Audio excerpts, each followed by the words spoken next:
Thank you to all the volunteers. I appreciate it. So there's a lot to cover, and a couple people asked me questions for things that are deep into this presentation. So I really got to keep moving on. But so now you guys have the whole scale, and a lot of teachers would start here. They'd say, "Oh, you want to learn how to improvise? Go like this." And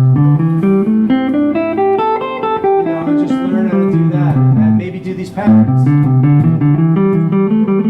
So then you hear people that are like, "Yeah, I could solo." And there's no phrasing, there's no musicality. So that's why I've kind of gone backwards and started with just how much can we really do with just a note or two. But here we are, we've got the whole scale. And scales are a great thing to practice, that's undeniable. For technique, for tracking your speed, you could quantify it. And that goes for anything, learning a song or learning a riff, learning a scale. With your students, if you want to help them progress with their technique, encourage them to find a baseline. Like, at what tempo can you play this scale from bottom to top and bottom again, where the way you play it is just as good as Jimi Hendrix, just as good as Segovia, whoever your guitar hero is. What tempo can you play it where you don't think you can improve it any better? And once you find that baseline, then you could gradually increase your tempo and kind of like a jogger or someone working out, like in a methodical way, you can improve your technique. So you guys might start, if you're just starting on guitar, or your students, on half notes. So you might, like, here's this first track here is at 78 beats per minute. So we could start with half notes. And let's say this was your tempo. And you might write down, I can play the scale at 78 beats per minute from bottom to top with perfect technique. So let's do it. We're going to start here. We're going to go bong, bong, bong, bong. When we get to the top, we're going to play that last note twice and then come back down. A 1, a 2, a 1, 2, here we go.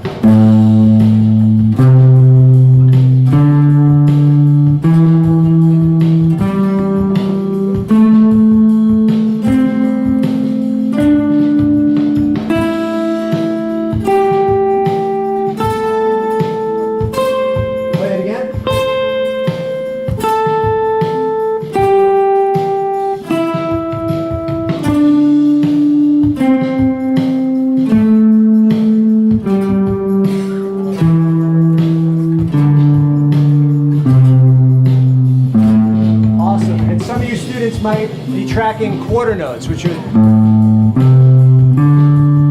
then they might get to a level where they're tracking eighth notes, 16ths. But the whole idea is they're finding a tempo and a rhythmic value that they can track as a starting point. All right, so now that brings us to my favorite shape of the pentatonic scale. It's called the House of Blues. And I'm starting to wonder, should we have started here? And should your students start here? It's easier on the fingers. It's in a higher register of the guitar. So it sounds very, very much like a lead in that sense. The reason why I think it might not, pedagogically speaking, be the best place to start is that the root is right here. With what we're doing here, the root is right here, and we're going to get into that, a little bit of the music theory and how to transpose. But the root is right there for minor, and the root is right here for major. So it's hard to find the House of Blues as an isolated shape. It's easy to find it in relation to the main pattern. So, but for some of your students, they might really love this. I think you guys are going to love it right now. I'm going to put on a backing track, and we'll do the same kind of, oops, not yet. We'll do the same kind of stuff we did. We'll run through it lowest to highest, and then do some call and response.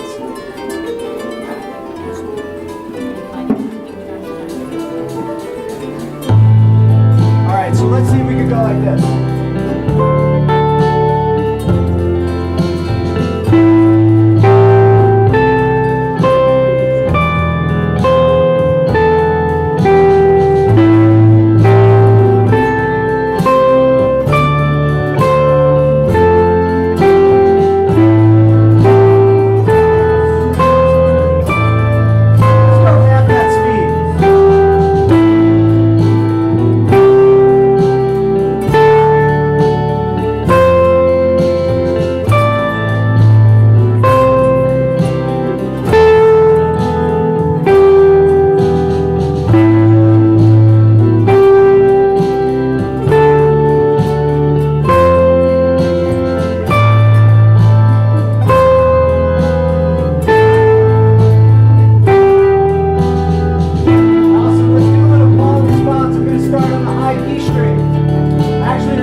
All right.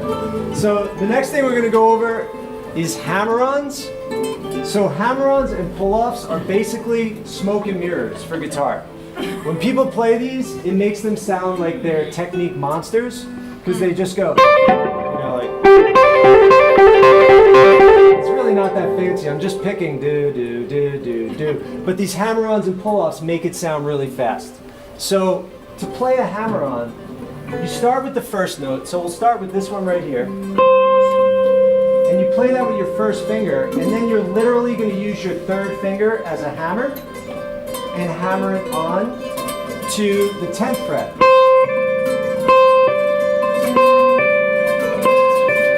Now the less time there is between the first note and the second note, the louder it's going to be because the string is vibrating. If you wait too long, it's going to die out. You're going to need more pressure.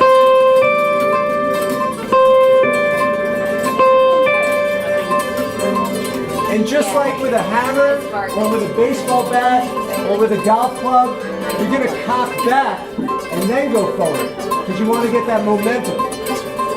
You have a question?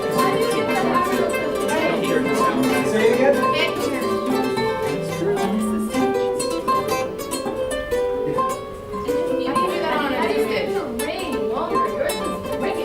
How do you get it to ring longer? So, you want to use, well, one, it's electric. It's an electric guitar. The action might be, if the action is not good, that means the distance from the string from the fretboard, it might die out. It won't be able to ring very freely. But you want to use the bony tip of your finger.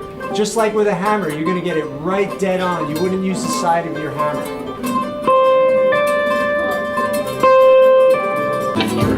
All right, so let's just try a couple of these riffs up here. Yeah. 6 minutes? 15. All right, thank you. So this first riff goes like this.